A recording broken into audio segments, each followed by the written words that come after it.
अभिमन्यु अपनी पत्नी दिशा के साथ कुल्लू की घनी पहाड़ियों में बसे हुए झेलमपुर कस्बे में अपने दोस्त आर्यन की शादी में आया हुआ था। अभिमन्यु की पत्नी बहुत खुश थी। आर्यन की शादी के 2 दिन बाद अचानक अभिमन्यु को याद आया कि उन सबका दोस्त अनिरुद्ध शादी में नहीं आया। अभिमन्यु ड्राइंग रूम में बैठा हुआ सबसे बातें कर रहा था। तुम्हारी शादी में आकर बहुत अच्छा लगा आर्यन। दिशा ने तो तुम्हारी शादी को खूब एंजॉय किया। तुम्हारा बस चलता तो तुम तो मेरी शादी में आते ही नहीं। मैं तो भाभी को थैंक यू बोलूंगा कि उन्होंने प्रेगनेंसी की हालत में भी मेरी शादी में आने के लिए ट्रैवल किया। अरे कैसे नहीं आती आर्यन, तुम्हें अंदाजा भी नहीं है। अभिमन्यु हर समय तुम्हारे बारे में ही बात करता है। आर्यन ये है, आर्यन वो है, और जब तुम्हारी शादी का इनविटेशन आया ना तो मैं खुद को रोक ही नहीं पाई। मैं भी देखना चाहती थी कि आर्यन क्या है, लेकिन सच बताऊं, अभिमन्यु तुम्हारी जितनी तारीफ करते हैं ना, तुम उससे कहीं ज्यादा स्वभाव के अच्छे हो और मजाकिया हो। मेरे मजाकिया स्वभाव की प्रशंसा करने के लिए आपका बहुत बहुत धन्यवाद भाभी। एक बात बताओ आर्यन, शादी में अनिरुद्ध क्यों नहीं आया? मैं 2 दिन से आंखें फाड़ फाड़ कर उसका इंतजार कर रहा हूँ। वो तो पास के ही गांव में रहता है ना। अरे ये बात तो मैं बताना ही भूल गया, उसकी माँ की तबीयत सही नहीं चल रही। वो अपनी माँ को लेकर बहुत ज्यादा परेशान है। आर्यन की बात सुनकर दिशा ने अभिमन्यु की ओर देखकर कहा, हमें अनिरुद्ध की माँ को जरूर देखने जाना चाहिए, वरना उसे ये जानकर बुरा लगेगा कि हम कुल्लू आए और उसकी बीमार माँ को देखने तक नहीं गए। तुम सही बोल रही हो दिशा, तुमने मेरे मुंह की बात छीन ली। अगर ऐसी बात है तो फिर कल मैं तुम दोनों को उसके गांव ले चलूंगा। अरे भूल गए क्या, कल तो मेरी दिल्ली वापसी का रिजर्वेशन है। मैं एक काम करता हूँ, तुम्हारी बाइक लिए जाता हूँ। मैंने सुना है कि उसका घर यहाँ से 3 किलोमीटर दूर है। मैं और दिशा अकेले चले जाएंगे। अभिमन्यु की बात सुनकर आर्यन के चेहरे पर अचानक चिंता की लकीरें झलकने लगी। आर्यन का डरा हुआ चेहरा देखकर अभिमन्यु बोला, क्या बात है आर्यन, तुम्हारे चेहरे का रंग क्यों उड़ गया? दरअसल बात यह है अभिमन्यु, अनिरुद्ध के गांव से कुछ दूर पहले डायनी का इलाका पड़ता है। भाभी के पेट में 3 माह का गर्भ है और ये एक पहाड़ी इलाका है। तुम दोनों को वहां तक पहुंचते पहुंचते रात हो जाएगी और रात के समय किसी भी गर्भवती औरत का डायनी घाटी से गुजरना मौत को दावत देने जैसा होता है। आर्यन की बात सुनकर अभिमन्यु जोर जोर से हंसने लगा। तुम पागल हो गए हो क्या? दुनिया मंगल ग्रह पर कॉलोनी बनाने की तैयारी कर रही है और तुम अभी भी इन अंधविश्वास भरी बातों पर यकीन करते हो? नहीं अभिमन्यु, ये कोई मजाक का विषय नहीं है। डायनी एक तरह से डायन का ही स्वरूप होती है, लेकिन ये डायन से थोड़ी अलग प्रकार की होती है। डायनी को गर्भवती महिलाओं के गर्भ में पल रहे बच्चे बहुत पसंद होते हैं और वो उन बच्चों को खाने के लिए किसी भी हद तक जा सकती है। मैं इन सब बातों पर विश्वास नहीं करती। मैं एक नए जमाने की लड़की हूँ और मुझे लगता है कि आपको भी इन सब बातों पर विश्वास नहीं करना चाहिए। मैं भी अभिमन्यु के साथ शहर में ही पढ़ा लिखा हूँ भाभी, लेकिन डायन भूत प्रेत इन सब का भी दुनिया में अस्तित्व होता है। ये बात अलग है कि शहर के लोग इन बातों पर विश्वास नहीं करते, लेकिन हम पहाड़ों पर रहने वाले लोग इन बातों पर गहराई से विश्वास करते हैं, क्योंकि हम जानते हैं कि ये सत्य है। तुम अच्छी तरह से जानते हो आर्यन कि मुझे हमेशा से इन बातों से चिढ़ रही है। मैं इन बातों पर बिल्कुल भी विश्वास नहीं करता। अब मैं तुम्हें कैसे समझाऊं अभिमन्यु? मैं तुम्हें बताना तो नहीं चाहता था, लेकिन लगता है अब तुम्हें बताना ही पड़ेगा। सुनो, अनिरुद्ध का 6 माह का बेटा पिछले कई दिनों से लापता है और तो और उसके गांव में बहुत सी गर्भवती महिलाओं के गर्भ के बच्चे भी लापता हैं। उस गांव में आज के दिन भी डायनी का प्रकोप जारी है। लोग वहां दिन में भी जाने से घबराते हैं। अब मैं समझा, इसका मतलब ये है कि अभिमन्यु के माता पिता की तबीयत बिल्कुल सही है, लेकिन फिर भी इतनी बड़ी बात हो गई और तुमने मुझे बताया तक नहीं। मैंने तुम्हें ये सोचकर नहीं बताया कि तुम बेवजह परेशान हो जाओगे। अब तो मैं आज ही अनिरुद्ध के घर पर जाऊंगा और अगर उस गांव के बच्चे लापता हो रहे हैं तो गांव वालों को पुलिस की मदद लेनी चाहिए ना कि डायनी वाइनी जैसी बातों पर विश्वास करना चाहिए। सही बोल रहा है, गांव वाले पुलिस की मदद क्यों नहीं लेते? इस तरह से बच्चे अचानक कैसे लापता हो सकते हैं? और अगर यहाँ की पुलिस मदद नहीं कर रही तो फिर तुम लोग मीडिया वालों की हेल्प क्यों नहीं लेते? एक बार जब फ्रंट न्यूज पर बच्चों के लापता होने की न्यूज चलेगी ना तो पुलिस अपने आप हरकत में आ जाएगी। मेरा दावा है कि इसमें जरूर किसी आपराधिक रैकेट का ही हाथ होगा। जब वो रैकेट पकड़ा जाएगा ना, तो लोगों के दिल से डायनी का खौफ भी निकल जाएगा। बेचारे गांव के लोग बहुत भोले भाले होते हैं। ये सही बात है आर्यन। आपराधिक मानसिकता के लोग गांव वालों के भोलेपन का फायदा उठाकर अपने गंदे मकसद को अंजाम देते हैं और भोले भाले गांव वालों को भूत प्रेत पिशाच का डर दिखाकर उनका मुंह बंद कर देते हैं। जबकि सच तो ये है कि ये सारी की सारी बातें किताबों और मूवीज में ही अच्छी लगती हैं। ये पूरा सच नहीं है अभिमन्यु, मेरी बात का विश्वास करो। ये सिर्फ लोक कथाएं नहीं है बल्कि हकीकत है। डायनी का अस्तित्व उस गांव में बरसों से छाया हुआ है। डायनी एक ऐसी डायन होती है जो अपने पिशाच पुत्र के साथ लोगों का शिकार करती है। वो अपने शिकार को धोखा देने के लिए किसी का भी रूप धारण कर सकती है। एक बार जब शिकार उसके चंगुल में फंस जाता है तो वो और उसका पिशाच पुत्र उसकी कितनी बुरी हालत करते हैं, तुम्हें इसका अंदाजा भी नहीं है। आर्यन की बात सुनकर अभिमन्यु और तेजी से हंसने लगा। बस बस बहुत हो गया। अब इससे और ज्यादा मुझसे अंधविश्वास की बातें झेली नहीं जा सकती। तुम मुझे बाइक की चाबी दे दो बस। मैं अभी इसी समय अनिरुद्ध के घर पर जाऊंगा और रात में ही वापस लौट कर आ जाऊंगा। और हम दोनों जब सही सलामत वापस लौट कर आएंगे ना, तो फिर तुम्हारा ये अंधविश्वास भी समाप्त हो जाएगा। आर्यन ने अभिमन्यु को अनिरुद्ध के घर जाने के लिए बहुत मना किया, लेकिन अभिमन्यु नहीं माना। आर्यन ने अभिमन्यु के सामने हार मान ली और बाइक की चाबी अभिमन्यु को थमा दी। दिशा बाइक के पीछे बैठ गई और अभिमन्यु ने बाइक दौड़ा दी। जंगल का रास्ता शुरू हो गया था। चारों ओर कोहरा फैलने लगा था और ठंड बढ़ गई थी। तभी बाइक के दोनों टायर पंक्चर हो गए। अभिमन्यु बाइक को स्टैंड पर खड़ी करके बाइक की ओर गुस्से से देखने लगा। क्या हुआ? वही जो नहीं होना चाहिए था।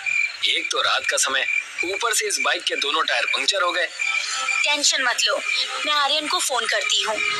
इतना कहकर दिशा ने अपना मोबाइल फोन निकाल लिया, मगर उसमें नेटवर्क नहीं था। अभिमन्यु भी अपना फोन चेक करने लगा, मगर उसके मोबाइल में भी नेटवर्क नहीं था। वो दोनों रात के सन्नाटे में कोहरे के बीच एक सुनसान जंगल में खड़े हुए थे। तभी अभिमन्यु को अंधेरे में एक साया चलता हुआ नजर आया। कुछ ही देर में वो साया दोनों के करीब आ गया। वो एक बूढ़ी औरत थी जो लाठी पकड़े हुए थी। लगता है तुम दोनों परदेसी हो, रास्ता भटक गए हो क्या?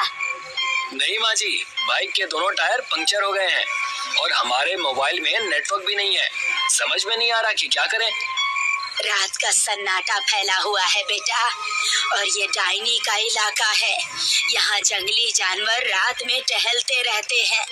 पैदल ताने में तुम दोनों को खतरा हो सकता है। यहाँ से कुछ दूर पर मेरी एक झोपड़ी है।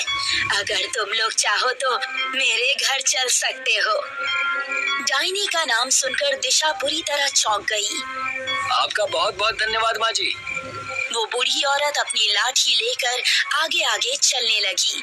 अभिमन्यु बाइक घसीटता हुआ उस बूढ़ी औरत के पीछे पीछे चलने लगा। कुछ ही देर में वो दोनों एक झोपड़ी के सामने खड़े हुए थे, जिसके चारों ओर लंबे घने पेड़ ही पेड़ थे और वहाँ भी चारों ओर कोहरा छाया हुआ था। दिशा के चेहरे पर अब डर झलकने लगा था। दिशा ने आहिस्ता से अभिमन्यु से कहा, अभिमन्यु, मुझे कुछ सही नहीं लग रहा। लगता है तुम्हारे दिमाग में आर्यन की बातें हावी होने लगी है। तभी उन दोनों के कानों में बुढ़िया की आवाज टकराई। अंदर आ जाओ तुम दोनों, मेरा बेटा अभी आता ही होगा। लेकिन यहाँ कोई आसपास मकान नजर क्यों नहीं आ रहा? अभिमन्यु ने इतना कहा ही था कि अचानक तेज बारिश होने लगी। वो बूढ़ी औरत अभिमन्यु की बात का जवाब दिए बगैर झोपड़ी के अंदर चली गई। अब उन दोनों के पास उसकी बात मानने के अलावा और कोई चारा नहीं था। वो दोनों झोपड़ी के अंदर चले गए और वहाँ बिछी हुई एक चारपाई पर बैठ गए। बूढ़ी औरत उन दोनों की ओर देखकर रहस्यमयी अंदाज में बोली, तुम दोनों यहीं बैठो, मैं अपने बेटे को बुला कर लाती हूँ। इतना कहकर वो बूढ़ी औरत बाहर चली गई।